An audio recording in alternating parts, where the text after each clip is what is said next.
আজকে আমার কথা হলো গিয়া যারা বলতেছে আর কি যে সাকিব আল হাসানের সমালোচনা করতে গেলেও নাকি মানে যোগ্যতা লাগে, মানে বলতেছে যে আহ, তুমি যে সাকিবের নৈতিকতা নিয়ে কথা বলো, তোমার কি যোগ্যতা আছে? এখন সাকিবের সমালোচনা করতে যদি যোগ্যতা লাগে, তাহলে তোমরা যারা সাকিবের মানে অন্ধভক্ত, যারা সাকিবের ফ্যান এবং সাকিবের খারাপ কিছু তোমাদের চোখে বাঁচে না, মানে তাদের তো মূলত সাকিবের ভালোবাসার জন্য যোগ্যতা দরকার। তোমাদের কি যোগ্যতা আছে যে সাকিবের মতো একজন সেলিব্রিটিরে তোমরা মানে এককালে কি বলে যে দূর থেকে ভাসাই দিতেছো?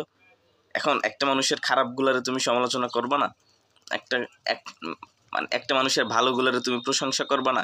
এটা আবার যোগ্যতা লাগে? মানে কোন কথার ভিত্তিতে বলতেছে আমি বুঝতেছি না। যে সাকিবের সমালোচনা মানে সাকিবের সমালোচনা নাকি আগে আমাদের যোগ্যতা লাগবে? মানে কোন যোগ্যতা হলে সাকিবের সমালোচনা করা যায়? কার সমালোচনা করা যায় না? সবার সমালোচনা করা যায়। যার অপরাধ, একটা অপরাধ নিয়ে সমালোচনা করব না, এটা আবার যোগ্যতা কিসের?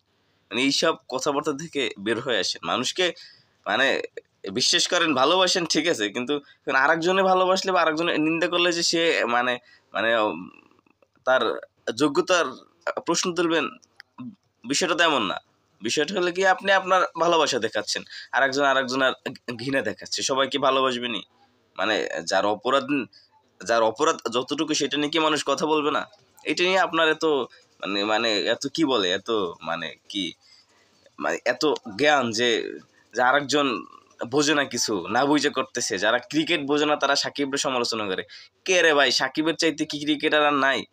মানে সাকিবের কি মানে একজন ভালো ক্রিকেটারের কি সমালোচনা করা যাবে না? কেন?